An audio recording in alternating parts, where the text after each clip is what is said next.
notice what was actually the case. Mm-hmm. But sometimes to reflect on it isn't so bad. And then I don't know, reflecting back on it is always, I think, something you should do. I mean, the thing that I don't quite understand is that how do you not, you know what I mean? How do you not reflect on something? I mean, I guess you pick and choose. Yeah. You know, Sebastian, but then again, you know, but you know, he's probably more likely to reflect on things he wants to reflect on. Yeah. And with this, in this case, he just probably looks at it and thinks, oh, well, I don't care. But I think that's what we do too, right? Just with other things. Oh yeah. Like, for me, I'm being very dismissive of, I don't know what I really want to do after this bachelor's. I'm so dismissive of it because I'd rather reflect on anything else. So, you know, I don't know, there's different, we all think or pick and choose really what we want to go back to and reflect on, and some more than others, maybe. Yeah. But then again, it doesn't hurt to try, even if you don't necessarily reflect that much in general. Mm.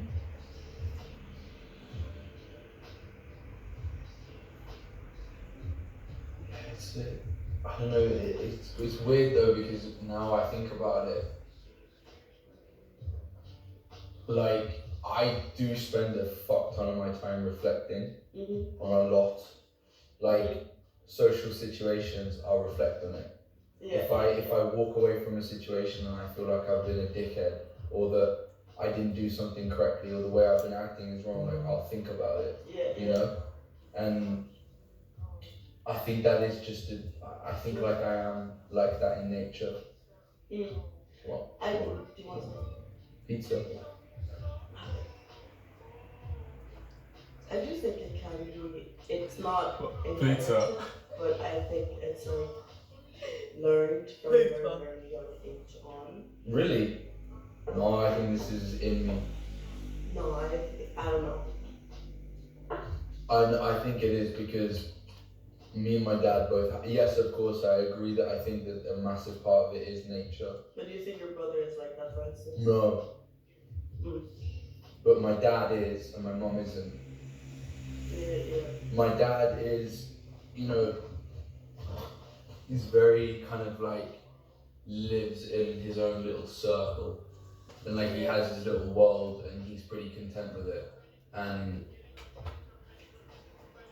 but then, I mean, actually, that's not true, because perceptually he's quite like, you know, he's interested in a lot. He reads a lot. Yeah. When we had conversations over dinner about the whole recent Black Lives Matter stuff, you know, my parents would bring things up, and we've kind of gotten to the point now where it's like a civil conversation. Yeah. But it's also, my dad often likes to play devil's advocate. Yeah. And like show the opposing side, or say, you know, you're saying this, but what about the, you know? Yeah. And sometimes it can get pretty heated. But like he even went away and read this really popular book at the moment. Can't remember what it's called, but it's like white. There's a really big book at the moment, but it's about like white fragility. Oh yeah, white. Yeah, I think. I know what you mean. White. Jeez. Yeah, but you know. Yeah, I know what you mean. He read it and he was like, wow, I never even thought about it like this, you know, about the whole white saviorism. Yeah. That was included in the book, and you know, he said it's very interesting because there's a lot you don't know and you just exist in, you know. Yeah. And you just kind of, it's a cultural thing, you just follow it, you know, you don't really think much of it, you know, you watch this film and as a white person you're like, that's who I would be in those circumstances, when actual fact 99% of the time you don't find yourself in those circumstances. Yeah. You just have to work on it. It's a progression. Yeah. It's having conversations. It's like slowly learning. It's learning. The thing Why is it that we know so much about the Second World War? Because we fucking learned it so many times. Exactly. But why is it that we know so little about what we say and what we do in terms of race, and ethnicity, religion?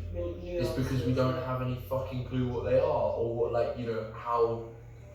Well, that's the thing. We don't know. We don't learn about other cultures. But I think that comes from a white perspective. Because, like, for me, it's very different.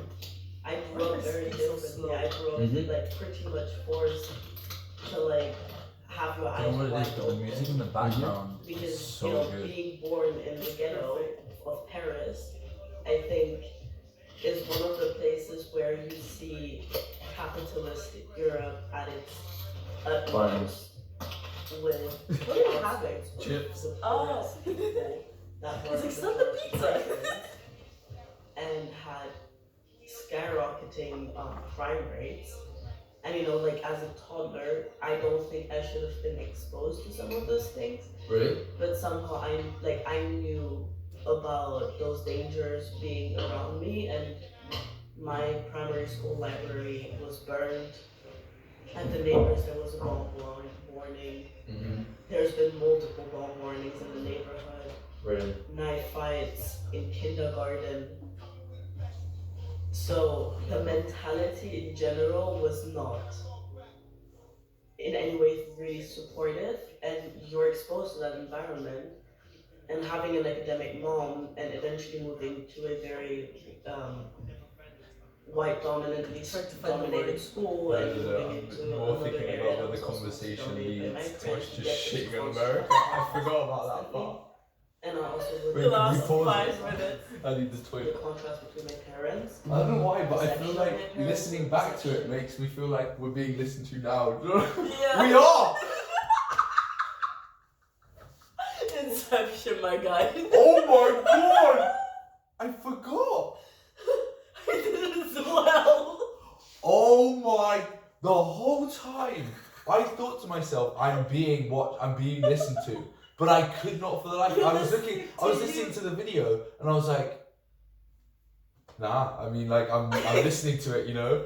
But we need to film us. Not for real though. Yes.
Just locked myself in. I didn't even lock the door when I went into the toilet, and then I came out and I was locked it. I was like, fuck.